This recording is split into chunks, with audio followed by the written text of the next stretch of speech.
This is really not a good hair day for batch filming, but here we are. Hey guys, I'm Alisha Costanzo and welcome back to my channel. Today I'm going to be talking about my writing wrap-up for June. So last month I had 5 prompts. The first one was to write outside, and I totally did that. Here. This is where I'm going to be sitting, next to my noisy air conditioner outside in my junk. Yep, gonna write.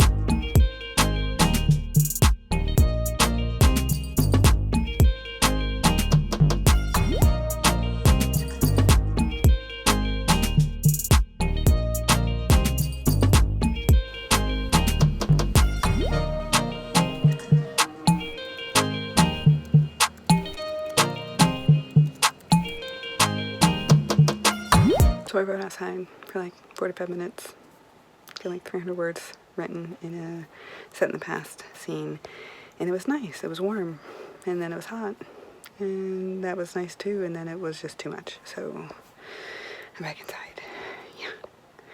But one prompt done, and a second one started. I do have to say I got bitten up like crazy. I did enjoy the warmth.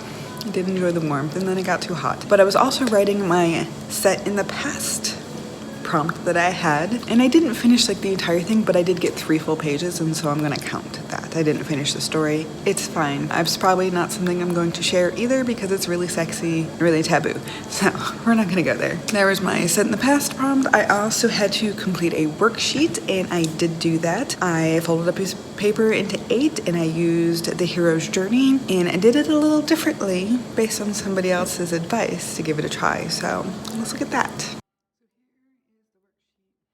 Hey guys, so the worksheet I'm doing, as I just showed you guys, just fold a piece of paper into 8 chunks, and I am doing something by, I think it's Ava Deverell, and it's called The One-Page Story, the one-page novel. She's got a course on it. If you're interested, I am just looking at the parts of it as a potential tool or another way of doing things. I already know how most of novel plotting works. Obviously, I have written plenty of them, but this takes on like the hero's journey in a different way. So ooh, I actually really like how she planned that out. That looks really cool. Okay, sorry, pictures she's got on her site to help navigate this thing.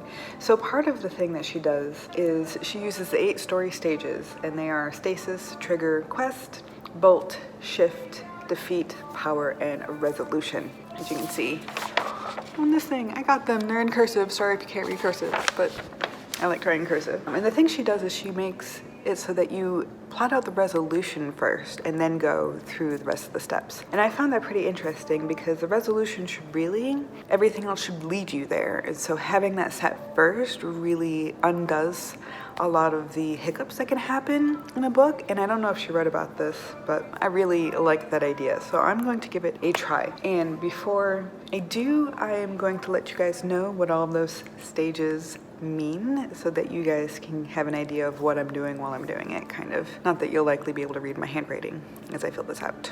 But okay, stasis is the beginning of the story, right? The character is in a state of inactivity or stagnation, the norm. They're in a normal world, as usually with the hero's journey. So 2 is trigger, and this is an internal or external impulse that triggers the character in action. I have heard this used before, kind of like the initiation. I know there's other words for it. Yeah. I'll put them up here because I can't think of them offhand. All right, so 3 is the quest. We all kind of figure out, what that is. The character's gonna go do something. 4 is bolt, and this is a bolt from the blue. It throws the character off the quest. So here is the first misstep. Here's the first issue that counters the quest. 5 is shift, and that is the character experiences a paradigm shift or a shift in perspective. So something alters what they're doing and how they're doing it to reevaluate their quest. 6 is defeat. The character faces defeat and it tests their resilience. So are they going to actually fail this quest, or are they going to keep plodding along and figure out how to get around whatever this is to finish 7 is power, and that is the character taps into their inner power. So we're finding our own strength, we're overcoming our weaknesses, etc., and getting to the end of the quest. And of course, 8, resolution, is the character returns home and they are changed. I really like the way she drew this out, and I'll put that up here for you guys, for the reason why she has you plot this way. And that's because the resolution 1, 2, and 3 are all in the same place, right? Is in the light or ordinary world, and all of the 4, 5, 6, 7 the return of home is in the dark underworld, the unknown world. If you know the hero's journey, put a few other references up here. I've done things like this from like Rachel Stephen, and of course the Harmon plot embryo. And of course, there's just the hero's journey in general that is referenced, and so she's using that for this. So I'm going to use that for this, even though I'm not really going on a hero's journey in this book that I'm plotting, but the general ideas still apply to a paranormal romance. So I'm going to start plotting Loving Red 2, which is actually like the 3rd book in this series. I know it's like weird to phrase it that way. 1 was a prequel. So I had book 1, I had a prequel, which was a novella, and now I'm doing the final 3rd book, or the 2nd book, or however you phrase that. It's Loving Them Both is what it's called, and it follows my little red Kaya and her wolf and her bear. And these are actually characters that started through role-playing on Facebook with my friend Kaya, and I call her Kaya. Kaya's her character's name, because I don't want to use her real name on a video. I'm excited to finally plot this out, because once this gets done, once I can finish this book, I can finish book 5 in my Blood Phoenix series, my Rhea series, because I only have one more book.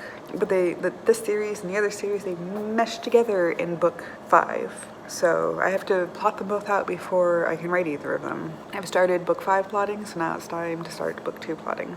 Confusing stuff. Loving Red 2, Resurrection. Okay, let's get to the actual plotting now.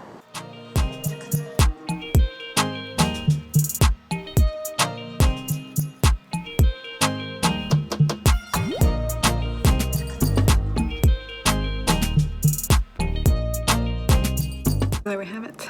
I filled out my worksheet. I feel like it's very loose and not very good, but it's a start, and that is the point of a writing worksheet. And to start plotting is to slowly, but overexposed, to slowly figure shit out. Sorry, I had a phone call. But that's the point of doing a worksheet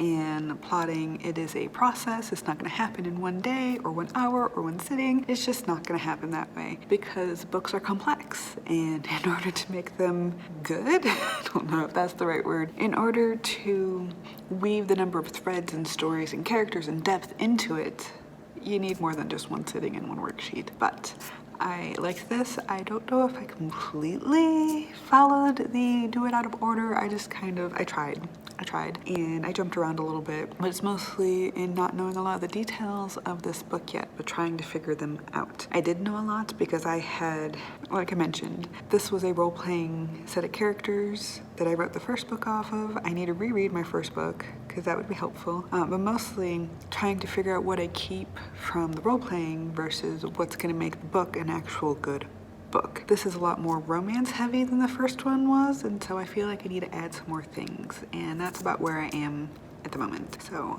worksheet done. It was interesting and I got a lot done. I'm not done plotting, but it was a good start, so I'm happy with my progress there, and something I've been needing to do for a long time. So yes. The next prompt I had was to actually pull a prompt from my prompt jar. So let's take a look at that. Hey guys, so sorry for the blowout of light over here, but I've got my writing prompt jar, and we're gonna pick my writing prompt for June. So you can see I've got a whole bunch of them in there, and one jumped out at me. So I guess this will be the guy. Oh god, it's a long one. Anyways, let's just read this. It says, sorry, but you don't meet our requirements for a heavenly afterlife. Here's a paper of other heavens you can try, and hells if none of those work, sorted by least painful. And you can try the reincarnation wheel, but tries are limited, so be careful. That sounds pretty awesome. Okay, I'm into that. So I am watching Books and Lala, Gayla, of course. But I also just finished my writing prompt for June. And what did we end up with? Oh, almost 1,000 words. Hot damn. So this story was a bit funky. I made it a reincarnation story and all sorts of weirdness, like different animals. I'm trying to make it as horrific as possible because apparently that's what I like to do. And if you want to see it and read it and know what I did, it'll be on my blog. But oh my god, guys. Oh my god. Oh my god. I'm weird. Now this one was an interesting prompt because I sat there with my husband discussing what kind of weird ass shit could I make this person in reincarnation, and I'll have the blog post up for you guys to take a look at that, but I'm totally not going to read it here. It's just super weird. And there's that really cool repetitiveness of that guy going, hey, you don't qualify to get in heaven, but there are these other options. Did you want to spin again? And I really, really liked that tool. So it's something that I enjoy when you use repetition with purpose. So I enjoyed that. I really liked the unknowing of how the ending is going to play out. I really like that too. I think short stories are really meant to do that. So yes. All right. Then I had a prompt to read something, and this means read something other than what's on my TBR. So a mood read, which is really cool, and I did do that. Hold on, let me see what I read. So I got to read 3 things that were not on my TBR. The first one was Silverborn by Patricia Briggs. It's book number 5 in the Mercy Thompson series. Loved it. I'm on number 7 right now. Just saying. I'm just saying. I read The Closers by Michael Connolly, which is like book 10 or 11 in the Bosch series. Again, been doing this regularly. Love it. Usually I have things on hold, and then if they pop up, I just read them. And the last one that was a mood read was Artificial Condition by Martha Wells, because I read All Systems Red with my husband, and then I put it on hold the next one so that we could listen to it together. Totally got it. And I'm waiting a couple weeks for the next one to, again, listen with my husband, and I'm super excited about that. So I was able to get all of my prompts done this month. Holy cow. Now I have to start on my other ones. All right, guys. Anyways, I had a good time. I got some stuff done that I needed to get done, and I am thankful that this game pushed me to do some of those things that I had to do, especially the reading thing. I like an excuse to read things other than what's on my TBR. Let's just be honest here. I like mood reads. Okay, I could babble for a long time, but I really enjoyed this. I can't wait to keep plotting Loving Red 2, aka Loving Them Both, the last in my Loving Red series. And Resurrected, I have to plot them both at the same time because they interact with each other. I also have some short stories I really need to plot and get written before I can start writing these 2 things because they interact with each other. That's the problem with having a series sometimes, I'm just saying, with lots of moving parts in a big world. It's only going to get more complicated, but anyways. Thank God I have the other series just completely done. I finished that draft.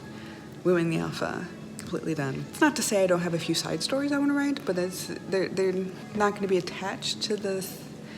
I think I have a whole year to figure that out, honestly. But yes, okay. Anyways, thank you for showing up and watching me babble and do some weird shit, playing my tabletop writing game. If you guys have any prompts or suggestions or would like to play this too, please let me know in the comments below because I'd love to share the game board with you. I'm still tweaking it sometime, but I totally will share the version that I have already. And I also want to know how your writing's going. So please, please, please let me know how you're doing creatively, and I will see you guys next time. Bye.